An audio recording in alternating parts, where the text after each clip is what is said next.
teacher. I see your talents have gone beyond the mere physical level. Your skills are now at the point of spiritual insight. What is the highest technique you hope to achieve?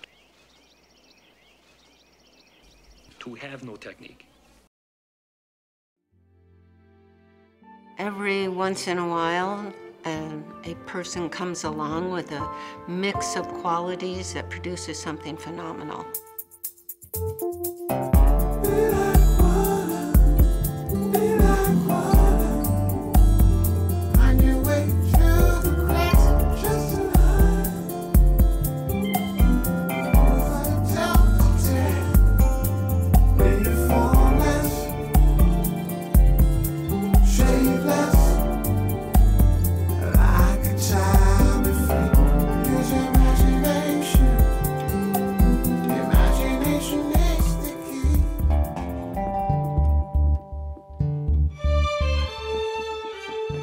Definitely, in the beginning, I had no intention or whatsoever that what I was practicing and what I'm still practicing now would lead to this to begin with.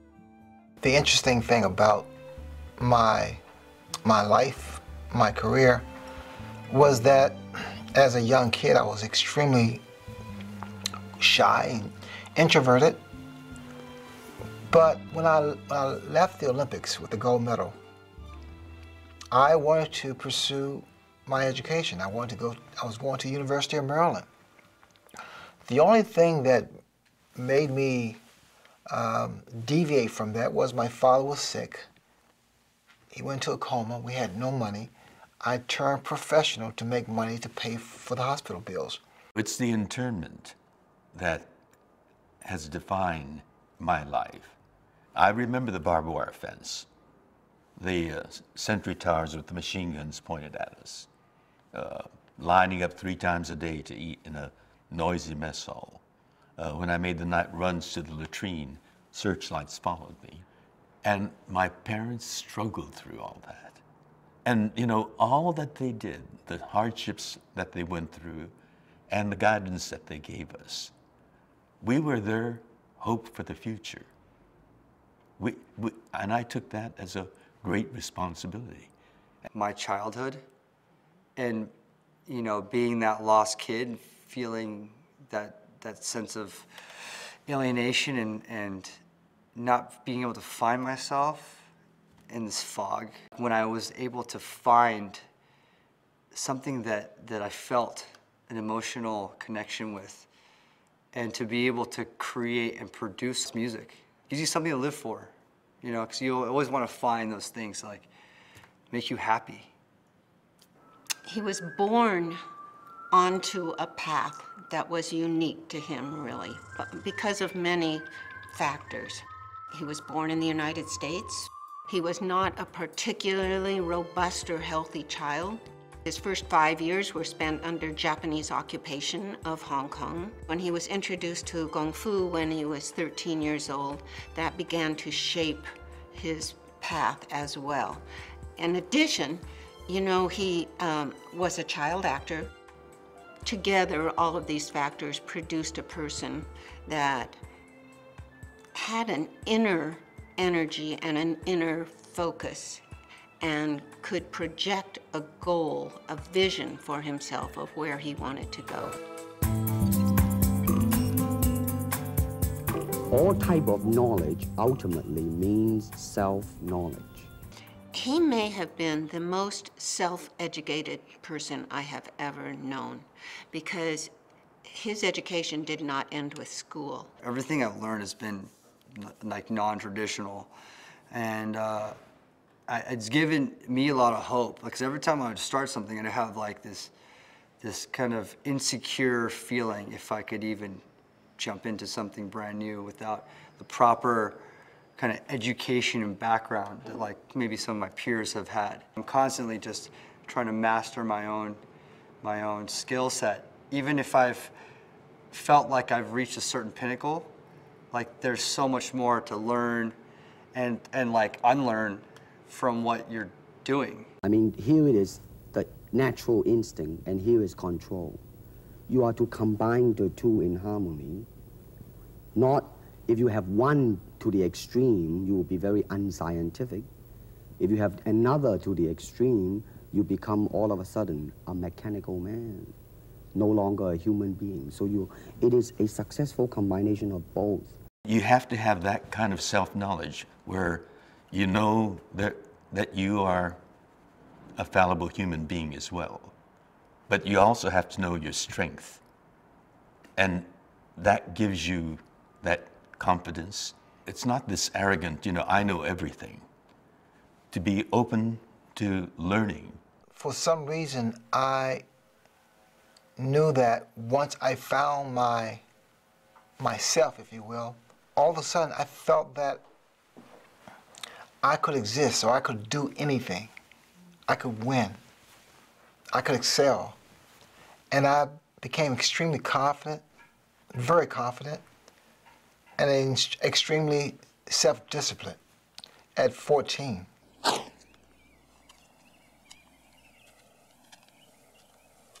What was that? An exhibition? We need emotional content. Try again. Baby, you better train every part of your body. And when you do punch, now I'm leaning forward a little bit, hoping not to hurt any camera angle. I mean, you gotta put the whole hip into it and snap it and get all your energy in there and make this into a weapon. You have to be armed, prepared, disciplined. What boxing has taught me about myself and about life itself is that you must always prepare. You must always give 100%. You must never give up. And it's all about giving your all, giving your all. And I always felt that we, as people, outside the ring, are fighters. We are fighters because we fight for respect. We fight for our job. We fight for our family.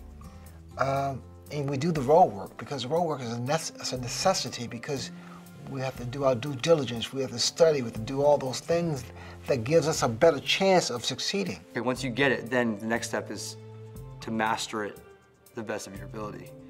And it takes time and experience and persistence and endurance. And most importantly, for me, being able to have the courage to get up and brush the dirt off and keep doing it again. Will I be strong enough to be able to take all that and spring back and go to the next audition? And that's the true test. You go in there saying, I will get that part, and then be surprised by that rejection. But to not be daunted by it, and to be able to spring back and approach each new opportunity as a great opportunity, and to say, yeah, I'm gonna get that role, and I have something to contribute to that. And I faced those type of obstacles throughout my career, where at one time in a fight, the Tommy Hearns fight, 1981 to be exact, that in that ring, around the 13th round, there was a question that was asked in my mind and in my heart, because I was losing that fight. Do you go on? Do you want to go on? Are you willing to endure the pain? And I said yes, because you only have a second to answer yourself. And I answered yes.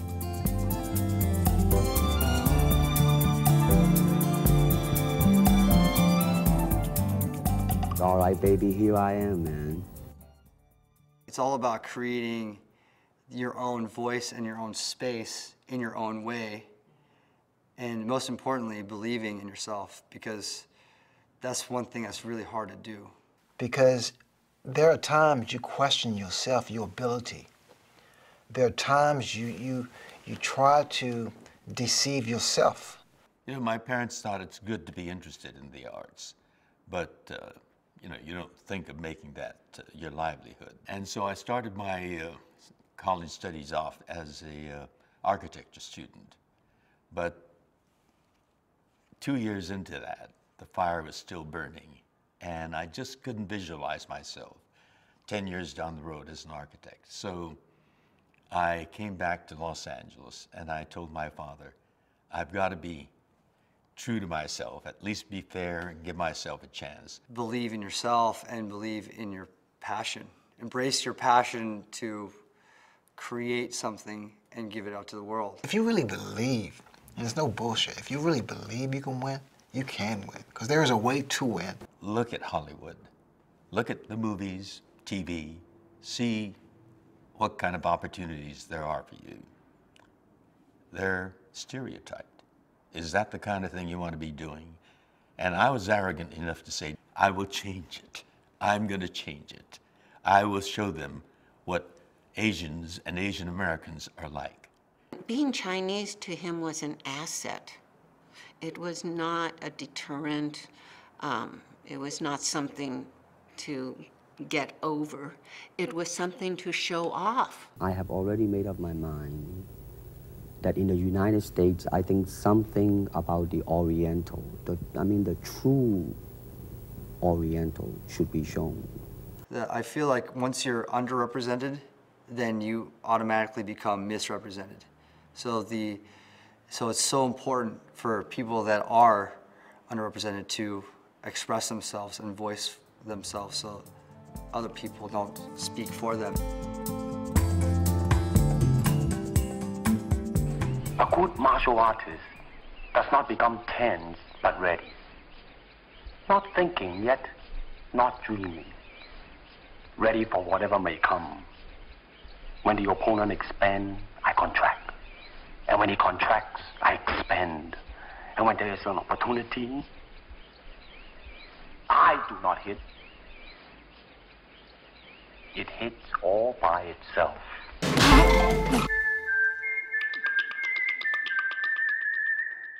I mean, it is easy for me to put on a show and be cocky and be flooded with a cocky feeling and then feel like pretty cool and all that. Or I can make all kinds of phony things, you see what I mean? Blinded by it. Or I can show you some really fancy movement. But to express oneself honestly, not lying to oneself, and to express myself honestly, now that, my friend. When I was boxing, I wanted people to see it as an art and not just banging, just punching. It is an expression of oneself. It's not even what you know, your knowledge. It's also from the heart and from the mind and from the spirit. And I've always believed that. I'm an actor, and we lie with honesty. But we find that element in us so that we can honestly play that. That's me as an artist, as an actor. But beyond that, the same kind of honesty carries over when you're doing advocacy. All I care about is that I'm connecting authentically with as many people that are interested in music. Special. It was special. It really was special. It wasn't about pugilism. It wasn't about punching. It was about accomplishing. It was, but through my accomplishments, I gave other people hope and inspiration. It was special. My journey, unfinished. I am old, but not that old. I've got a lot more trekking yet to do. Boldly going where I haven't been before. It's like expression and connection and like claiming your space, and it's expression. I guess simply it has to be that. That is what comes across. This deeply thoughtful, deeply confident, and deeply authentic person. If you just say, well, here I am, you know, as a human being, how can I express myself totally and completely? He is not faking it, put it that way. It's coming from deep within himself. And I think other people see that too. There's something that comes across the screen, his charisma, whatever you want to call it, his realness is what I would call it. They know that it came from within him. And that's what affects people.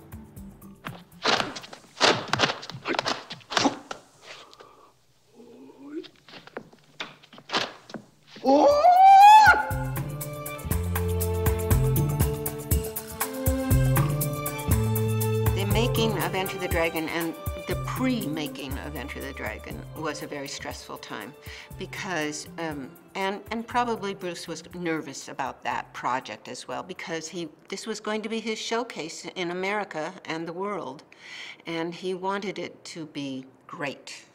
For DJs, the big successes are the big festival shows.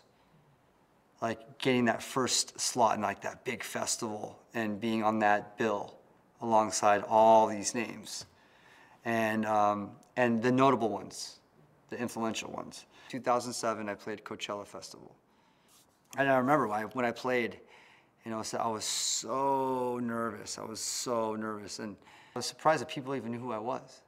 To get cast in Star Trek has been a great blessing because so much of what I personally believed in up to that point, and I learned from that experience after that, has contributed to me being who I am today.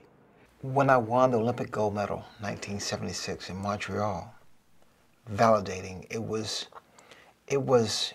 I'm here now. I stood on the pedestal, and with my gold medal around my neck, and the national anthem was being played, and it was frightening, it was scary for a second. But that was the moment that I knew that I had surpassed. I'd beaten the odds. My style? You can call it the art of fighting without fighting. When the script was presented to him, he wanted to make changes in it. All of his ideas were great. It just took the other guys, the producers, the director, a while to realize that what he was saying was really the way they should go. Thank heavens. Enter the Dragon would not be what it is today, without Bruce's input. Enter the Dragon was going to be Enter Bruce Lee.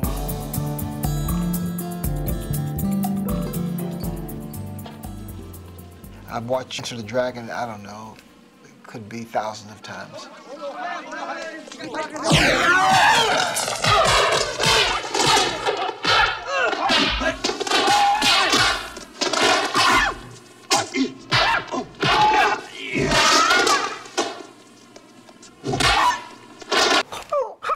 used to do that, make that noise, it was pretty cool. He had his own noises, his own like mannerisms, and every single little like detail in just that, his swagger was like beyond. Like there's not even someone to this day that can come close to the swagger of Bruce Lee. Like he was the most badass, coolest, like the ultimate. I look at Bruce Lee and he is one of a kind. There'll never be another Bruce Lee.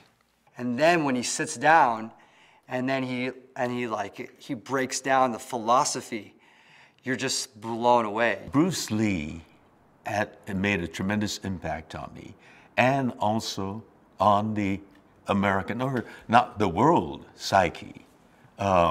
He was an action hero. When we'd been saddled with all these one-dimensional stereotypes, the servant, the buffoon, or the enemy. Here he was, a terrific build, incredible acrobatic athleticism, and heroic. He was someone that Asians could be proud of. And the potential for the first bankable Asian American movie star. It was a source of great pride. He represented, you know, the goal for me. Like I always wanted to be a guy like Bruce Lee that was so eloquent, articulate. He was Asian, the most important thing for me, he was Asian in America, influencing generations of people that weren't just Asian. He was really just universally loved. People would talk about Bruce Lee forever because of what he, not just what he did, which was amazing, not just because of his style, which was amazing. It's because of what he stood for and what he symbolized. I feel an absolute soul-level connection to his philosophies, to his message, to the message of his life, I should say. And the fact that I get to share that then with and continue sharing that and hopefully continue to inspire people around the world through that is extremely satisfying and fulfilling to me. It's kind of a young age to start learning about all this stuff, and it's hard to understand sometimes, but he is a really inspiring person, and it's just really cool to know about all this stuff, because it's like, first of all, it can help you in life, and second of all, it's just really cool to know about.